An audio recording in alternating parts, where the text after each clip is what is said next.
Today is the 11th, I believe. Saturday the 11th, February 2023. Hey, who is this? The Martin Pariseau dude, and why should we care? Well, you don't have to care. You can keep ignoring what the elusive Homo sapiens choices and messages are, and I gotta say, John Scalzi is, I really enjoyed the ending. I enjoyed page 214, the last paragraph. It definitely made me teary-eyed, and it's because, well, I identify with that, as an Homo sapien would. And I like the ending of this series that you confirm is a trilogy, and especially 296, where you incorporate quite a concept of transparency, which I've been talking about a lot. That's all I'm going to say, to not ruin it for other people, as if they can imagine what that looks like and would feel like. Most people wouldn't. And yeah, it was more the latter part of the second book.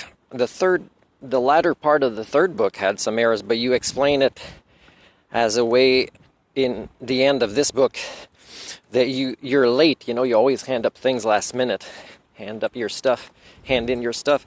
And it makes it hard for the team to review things, and you kind of blame things on the events of 2019, and you wrote that end to your book, personal thoughts and feelings on Halloween 2019. But the thing is the real reason is fame, right? I think power corrupts anyone, even any amount of power. Inequalities are just unhealthy. And fame is definitely a version of power that I seek to avoid as the Homo sapien, understanding this wisdom we've always, we have it as statements in our language, right? We kind of know, yet we, like Jewel, knew, and she still has a singer succumb to it, and she's still kind of grieving from that. And I assume. And so I wanted to say, John, when I see what you write after this book, it's a great example of, we can't evaluate the intelligence of an author by the fictional story, because you're also human in your flaws, like the norm, like the 99.98% of the rest of people. And it's sad. Here's something I'll say, and people can write comments on this. Near the end, it talks about the concept of freeloader, and I think a lot of people think I'm a freeloader, like I receive a monthly pension in an insulting way, which also has an amount stolen from me by the province.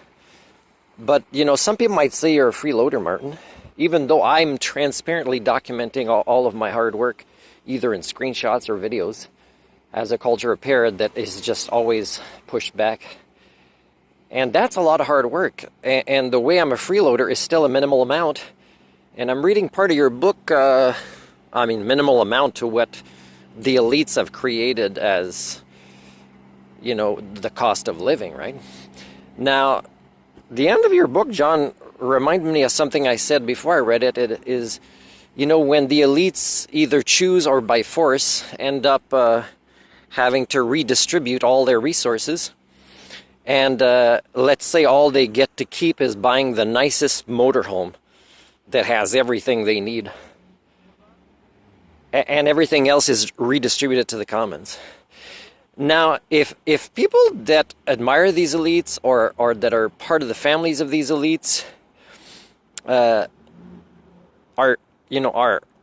typical homo communia, they'll say, that's unfair. But the thing is it's really them that have been freeloaders in a slavery system of this magical cult paradigms.